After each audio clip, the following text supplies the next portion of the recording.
Amongst the premieres, the wars, the returns and the ratings, there was the small matter of a major pay-per-view for WWE to deal with. Let's take out our big red markers and deal with the big red cage. This is Hell in a Cell Graded.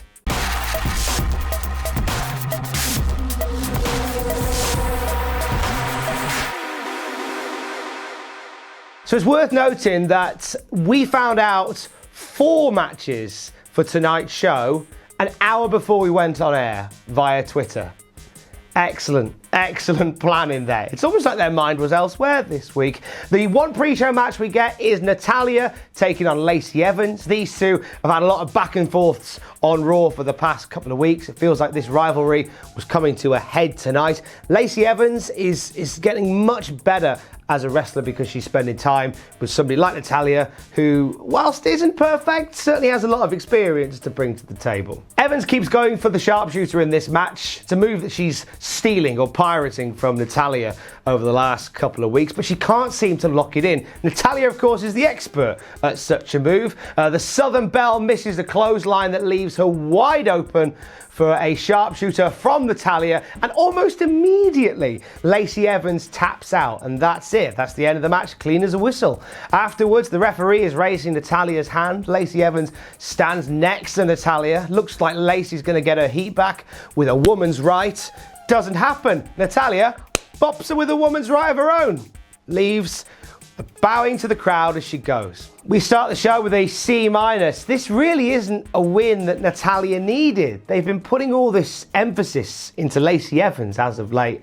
Felt like a step back to have Natalya win here. We open the actual show with a Hell in a Cell match. It is Becky Lynch taking on Sasha Banks, and this immediately goes outside the cell. Remember the last time Sasha was in a cell and Charlotte attacked her before the match started and they end up brawling around the cell? Same thing happened again here. This time though, Becky was able to get the upper hand on Sasha eventually. These two absolutely went to war in this match. We saw loads of different versions of Sasha Banks' Meteora, the double knee takedown that she does. One which sent Becky's head colliding into a ladder, which looked very uncomfortable. One of the best spots of this match, there were many great spots in this match, but one that stands out to me was Becky got a number of kendo sticks and arranged them in the corner, kind of put them together like they were connects with the cell mesh. She then put a steel chair on top of them, perched Sasha Banks onto the chair, and then flew off the apron onto Sasha Banks into this chair kendo combo that she's built in the corner. Never seen that done in a Hell in a Cell match. Mwah! Beautiful. When Sasha Banks gets back in control, she goes around the ring and she's finding all the steel chairs under the ring, and she's just hoying them into the ring. Got a nice pile of steel chairs building in the ring now. Sasha doesn't really get to use them though, because Becky Lynch drops her with a exploder from the top through the chairs. Shortly afterwards, locks in a disarmer, and Sasha's got absolutely nowhere to go, and she, clean as a whistle, taps out right there. As the match ends, we see Becky Lynch holding up the Raw Women's Championship, and we see Sasha on the ramp. Looks like she's got tears in her eyes as she just stares back at the ring and just looks completely distraught by her loss tonight. This match gets an A. This was the right feud to put inside the cell, and these two absolutely went for it. A cracker of a match to start the show. Hey, here's hoping the rest of the show goes this well. Am I right? Roman Reigns teams with Daniel Bryan next to face Luke Harper and Erick Rowan. We find out hours before the show that this is now being fought under tornado rules, so no tag. I'd have thought that WWE would have come up with a new name for a tornado tag match. Feels very old territory to call it a tornado tag match. I don't know, an Extreme Rules tag match, maybe. I don't write it. You guys write it, WWE. You come up with a different name. Harper and Rowan isolate Daniel Bryan for a big part of this match. Daniel Bryan kind of going back to days of old where he was the plucky underdog who fought off these two monsters. They would overwhelm him, and it looked like at one point that there was some bad times coming for Daniel Bryan. They cleared off, Harper and Rowan, they cleared off all the announce tables and they perched up Daniel Bryan for a double powerbomb. Bryan managed to fight back, hit a Hurricane Rana off Harper to take him off of the tables, and suddenly Roman Reigns from out of nowhere, like some sort of Samoan locomotive, charges across the tables and boom, spear through the announce table onto Erick Rowan. This is very much a common or garden extreme Roman Reigns spot, but it always looks impressive. And as for the finish, well, it was kind of straightforward, really, because Roman hit the Superman punch onto Harper, then Bryan hit the running knee, then Roman hit the spear, and Roman pinned Luke Harper. 1, 2, 3, done. Like the returning tag team, the returning dominant force in SmackDown's tag division just seemed to lose very easily very early on in this rivalry with Daniel Bryan and Roman Reigns. At the end of the match, we see Roman offer a handshake to Daniel Bryan that he refuses, and I must admit, part of me went, yes, Bryan's gonna still be a baddie, this is great. But then Bryan said, no, I'm not shaking your hand, and he offered out a hug.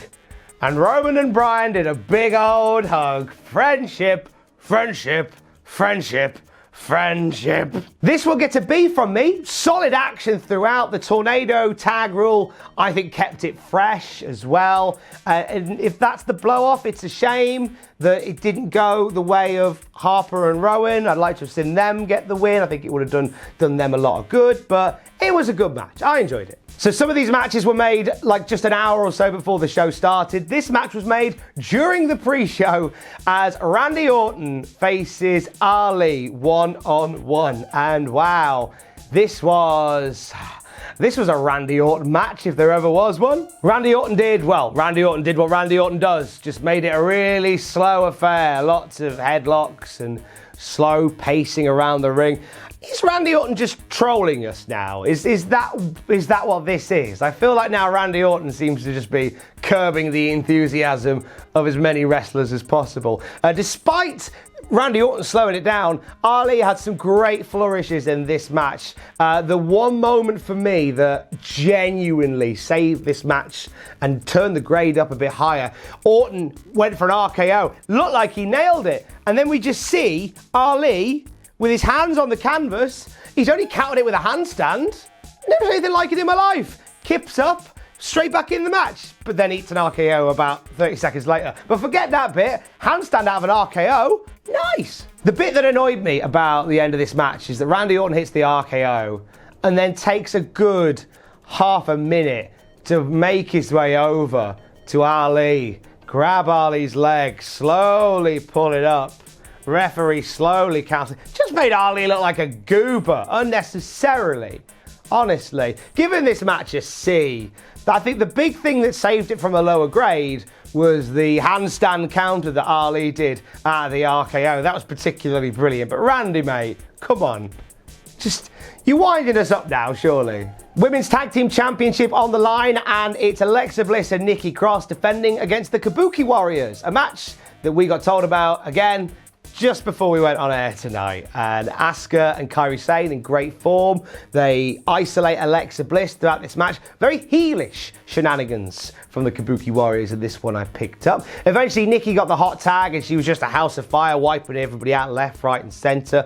Eventually, Kairi Sane manages to stop the momentum of Nikki Cross, and it looks like there's a point where Kairi's going to win it for the team. She comes off top with an insane elbow, but Nikki gets the knees up, and you just see Kairi Sane just crumple around the knees of Nikki Cross. And you think, oh, okay, this is how they defend it. This is how it goes. But no, doesn't even happen that way. As literally a few seconds later, Nikki Cross gets back to her feet and eats the red, not even the red mist, it was like a green mist, like a mist out of the mouth of Asuka. Asuka's now spitting mist.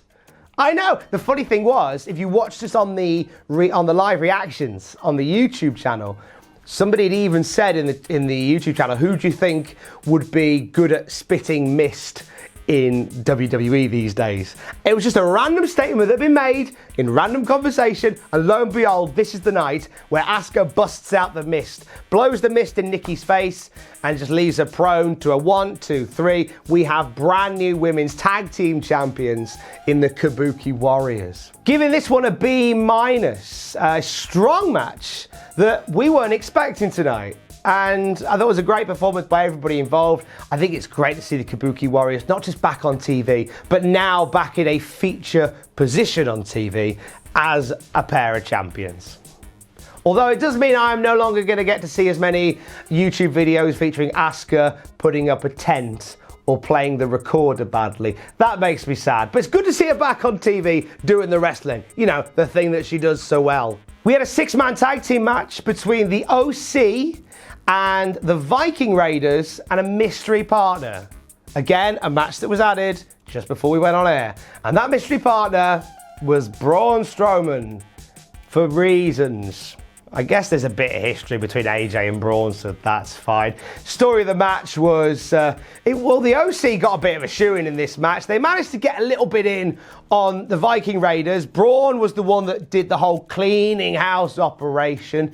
And then the finish came when it looked like Braun Strowman was about to beat AJ Styles. But then Carl Anderson and Luke Gallows got in the ring and attacked Braun Strowman. And I don't know if I missed something here. Let me know if I did. But then the ref called for a DQ.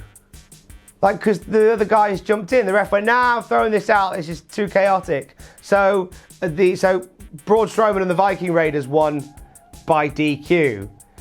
But then what happens after the match is quite interesting. I'm quite a fan of what happened afterwards. So the Viking Raiders wipe out Luke Gallows and Carl Anderson, leaving AJ and Braun in the ring together.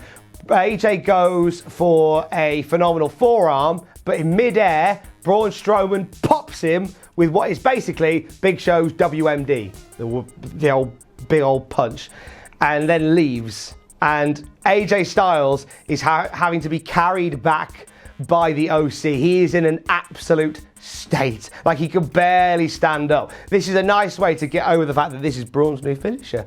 Like, AJ is nearly dead from one strike from it. This match gets a C from me. Again, like, this felt like a Raw match. This doesn't feel like a pay-per-view match. But it was fine for what it was. It was all right. Wasn't offended by it. Give it a C. We go backstage to the Street Profits. They're doing their Street Profitsy thing where they're, being fans of WWE. R-Truth and Carmella, the 24/7 champion, turns up and we get a scuffle between them two and the returning Tamina. Tamina rolls up Carmella in all of this, 1, 2, 3, and Tamina is the new 24/7 champion. First belt that Tamina's won in the WWE. Congratulations, Tamina. We have 3 matches left on the show, and we are running criminally short, but it's all right, because King Corbin's out now against Chad Gable, and King Corbin talks on the mic for what feels like a year. Just usual, I am a king, you're my loyal subjects, da-da-da-da-da. Gets onto Chad Gable for being short and therefore dubs him Shorty Gable. Now remember, a few months ago we found out that WWE had trademarked Shorty G. We are buttock-clenchingly close to getting Chad Gable named Shorty G now. I don't know how I feel about it. Chad Gable was in great form here though. Hit some crisp German suplexes, some nice high-flying acrobatics, great ankle lock, a few other technical bits as well, just outclassing Baron Corbin on so many occasions. So much so that Corbin rolls outside to the ring to go and get his royal scepter. He's about to use it on Chad Gable, and the referee stops him from doing so. This gives Gable the opportunity to roll up Baron Corbin, 1, 2, 3, and Gable has beaten the king. Giving this one a C+, I think there was some good stuff in there, but you could tell, I do think that they were stretching this match because the pay-per-view was running short. That was how it felt to me. This did not need to be as epically long as it actually was. That's what hurt it for me. It could have done with being a lot shorter and it would have got a higher grade. Just before the SmackDown Women's Championship match, we go to the commentary row with all the international commentators, and we see, whilst we're going down the road, we see Tamina, the 24/7 champion, making a run for it. She's on the run from everybody tonight. There's a point where R-Truth and Carmella nearly catch up with her, so she uses Funaki from the Japanese commentary table as a human shield. We almost see R-Truth come to blows with Funaki. We normally have Kung Funaki return for a very brief segment, but Tamina shoves Funaki out of the way. She then eats a kick from Carmella, and Carmella allows R-Truth to pin Tamina. 1, 2, 3. R-Truth is the 24/7 champion once again. That's friendship, that is. And the two super 24/7 friends ride off into the sunset.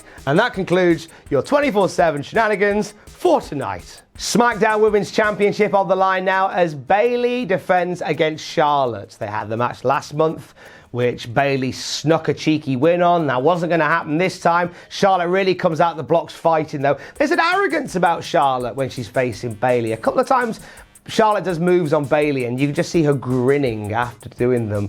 Bayley gets some offense in after a cheap shot, an old poke in the eye, takes some of the lead in the match there. Fairly evenly split, well, far more evenly split compared to the match they had at Clash of Champions. Genuinely thought that Bayley was going to steal it tonight because she rolled up Charlotte, got her feet all the way on the ropes. The referee counted 1, 2, then saw Bayley's feet on the ropes and stopped the count. This left Bayley a bit dazed and confused and wide open to get trapped into the figure 8, tied right in. Bayley taps out, and Charlotte Flair is now apparently a 10-time SmackDown Women's Champion. Well done, Charlotte, chasing her dad's record. And very much mirroring Sasha Banks earlier on in the night, Bayley is despondent and sad and almost on the brink of tears outside the ring after this victory's gone down. It's obviously Bayley's in her hometown, so of course she was going to lose anyway. But there's a nice little thing on the bubble between Sasha and Bayley where they seem to be aping the behaviour they apparently had back at WrestleMania behind the scenes when they were told they were being awkward and difficult and whiny about their position on the card. This is allegedly, apparently. So they seem to be taking that alleged apparent behaviour and bringing it to the front of the camera. This one gets a C+ from me. It was some really good bits in the middle, but it wasn't as dynamic as previous matches between them have been and could be. It is main event o'clock. The Universal Championship is on the line, and it's Seth Rollins defending against the Fiend, Bray Wyatt. Now, the lighting. Bathed in red for the entire match. I liked it. When the match started and you see them both inside the Hell in a Cell, the big red cell, the big red light, and you got a feeling that this was going to be special. And then the match happened. Bray Wyatt looked strong as we began things, and kind of throughout, really. Because everything that Seth threw at him, he just kept getting up from. A lot of the stuff he didn't even flinch at. They end up fighting outside the ring, and overall, the Fiend's in control of Seth. Seth gets a few flurries in, but not a lot seems to damage the Fiend, and he keeps on coming back. They eventually find their way back into the ring, and Seth is able to nail a curb stomp onto the Fiend. He then hits another, and another, and another, and another, covers him for a pin. Fiend kicks out at 1, and the crowd go crazy. Like, massive pop from the crowd when the Fiend kicked out at 1. And Rollins hits a few more. Then we just see Rollins go into overdrive then, because then he goes to get the plunder. We get a steel chair in the ring, first of all, where we see Seth Rollins stand over the prone body of the Fiend, who keeps kicking out, but he's not getting up off the ground. Seth Rollins stands over the Fiend and just thwacks him with a steel chair to the head. This makes everybody grimace. Fiend kicks out at 1. Rollins goes outside. He gets a ladder, puts the ladder on top of the Fiend, puts the chair in between the ladder, like he's making like a Home Depot sandwich, I'm presuming. He then goes out and gets a toolkit, it's like a toolbox, and just wails on this thing he's built with the toolbox on top of Bray, throws it all away, covers Bray, Bray kicks out at 2. It's like, and every time this happens, every time Seth is on offense, which is now the rest of the match, like from now until the bell goes, Bray doesn't get another lick in. So it's curb stomps, it's weapon shots, the crowd are booing, Fiend gets up, the crowd go crazy. Down he goes, the crowd boo. And we finally get to a point where the Fiend has all this just carnage on top of him, ladders and chairs and all this stuff piled on top of him. Seth goes out of the ring to get a sledgehammer. Gets into the ring with the sledgehammer, and the referee says, no, don't do it, you've gone too far, you've burned it down way too much, too much burning down. And Seth eventually walks away, then shakes it off, pushes the ref, and bang! Sledgehammer on top of this pile of stuff on top of Bray Wyatt, and the referee calls for the bell, and the boos just light up the entire arena as the ref calls for the bell, and the cell gets raised. We see EMTs and referees come out with a gurney. They're going to put the Fiend on a gurney. Like this mystical being, they're going to put it on a gurney? Doesn't get to that point, because then the Fiend fights back by getting the mandible claw on Seth Rollins, drops him with a few Sister Abigails outside the ring, and the last thing we see is the Fiend with the mandible claw again on Rollins, and blood just pouring out of the mouth of Seth Rollins as the scratchy noises play that one. And then the last thing we hear is Bray Wyatt's laughter with the crowd booing. It was a really, really messy old time in the last bit of that match. I'm giving the main event of Hell in a Cell a D. Nobody gained from this. The Fiend spent the last 5 minutes of the match on his back, like prone. Rollins is now despised because he's the one that destroyed the most popular character in wrestling. There's the mystique in which they have built this character over the last few months. So much of it was just shattered by this one match. And a lot of people will say, oh, what would you have done then? Would you have had the Fiend beat him and then no one can get to the Fiend? Oh, would you have had Seth Rollins win clean? And no. I wouldn't have had this match happen at all. There was no need for this match to happen. There was no point in this match happening now. Why put the Fiend in a position now where that is your only way out, where everybody loses? The fans lost. They booed. They chanted AEW. They chanted we want refunds. Seth Rollins lost. Like he's your top guy and he was booed out of the building. Bray Wyatt lost. All the mystique of his character. It's just like almost all dissipated now. I've lost my voice because of how angry it made me. It's getting a D. Kickoff in the comments. Don't care. This is getting a D. I'm giving Hell in a Cell a C-. It was a very late booked slapdash card. A lot of damage was done to people on the rise, particularly in the main event.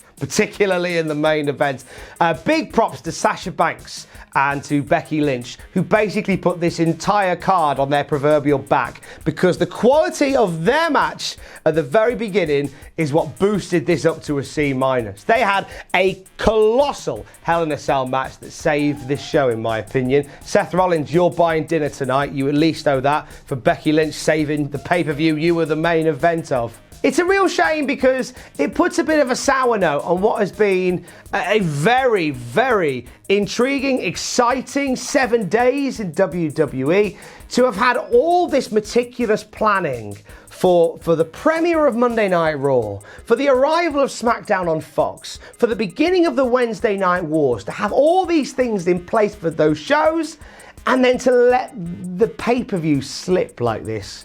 It's very slapdash. Don't do it again. Watching you, WWE. Don't let this happen again.